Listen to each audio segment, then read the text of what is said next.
What is going on, Catch fam? My name is John Dawson, and in today's video we are going to be going over some late round tight ends for the 2022 fantasy football season who I believe are currently being overlooked at their current ADP.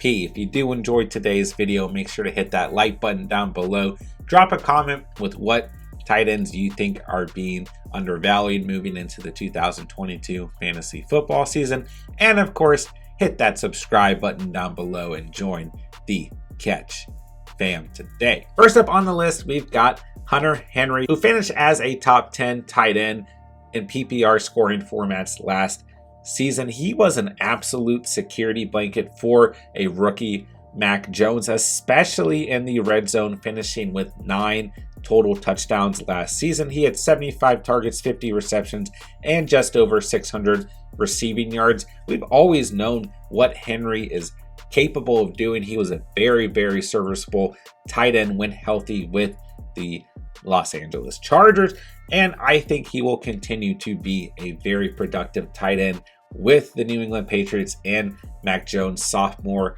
season, in which I do believe Mac Jones will take somewhat of a step forward overall.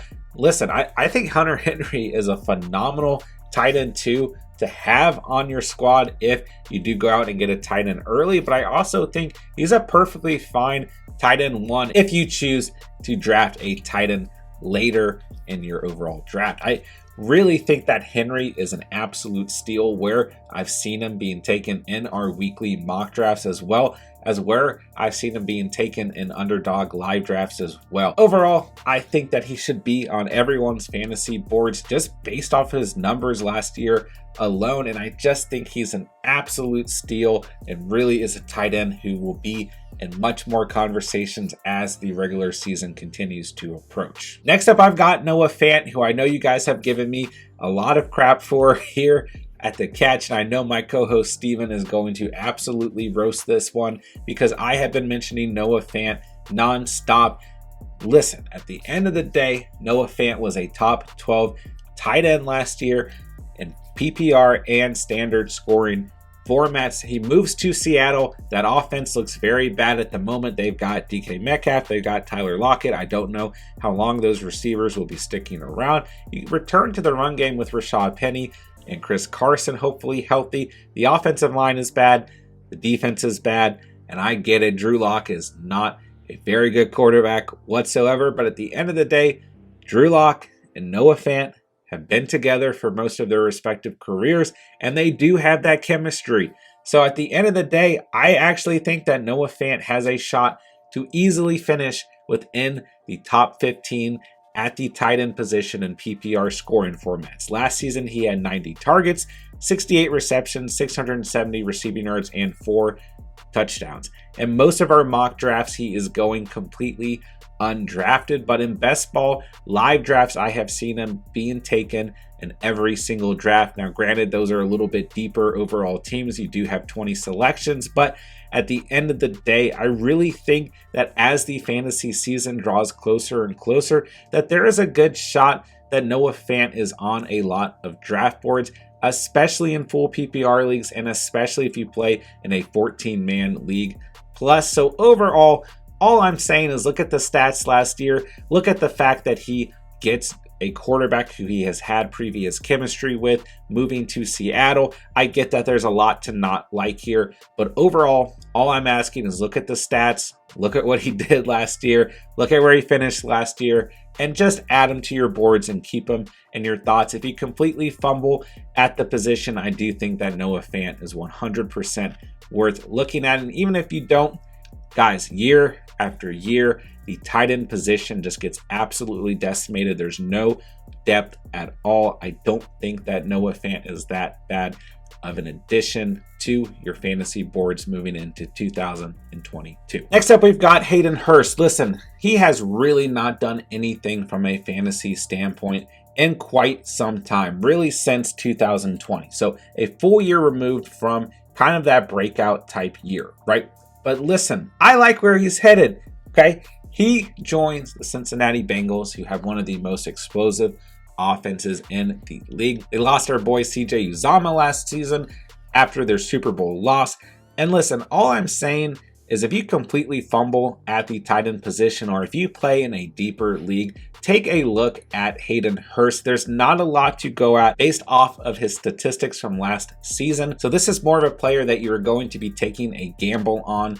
Overall, you would have to completely fumble at the position, I think, to actually draft Hayden Hurst, or just be in a very deep league, or even a best ball league. But overall, keep him in mind as we approach the 2022 fantasy football season. I really think any piece of that Bengals offense is worth looking at, and keep him in mind as we get closer and closer to the first month of actual football, because I do think he has a solid chance of having some pretty decent production within that offense in the 2022 fantasy football season. Okay, speaking of my guy, CJ Uzomah, we've got him next on the list. You guys have heard me pronounce his name 20 different ways all last season. Finished as a top 20 tight end last season. Very, very volatile in the way he performed. He'd have 26 points one week, then 3 points, then 10 points, then 24, then 7, then 2. I mean, he was all over the place. Really a tight end that I didn't personally recommend starting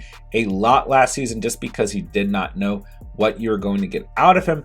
But at the end of the day, he still finished with 49 receptions off 63 targets, 493 receiving yards, and 5 touchdowns. A pretty solid year overall. He gets a change of scenery moving to the New York Jets, and I do think that he could act like a very nice security blanket for sophomore quarterback Zach Wilson. There's a lot of buzz around the league for the Jets kind of making a leap in Zach Wilson's sophomore year. I know my co-host Steven personally is really high on the Jets having some upside next year. If they do trade for a big-time receiver, I do think that this could be a very nice offense overall. You got Michael Carter as well as Tevin Coleman at the running back position. Elijah Moore showed a lot of promise last season, and I love the chemistry between Wilson and Braxton Berrios. And hell, if Corey Davis can get healthy as well, we know that he has a lot of talent also. So I like the direction that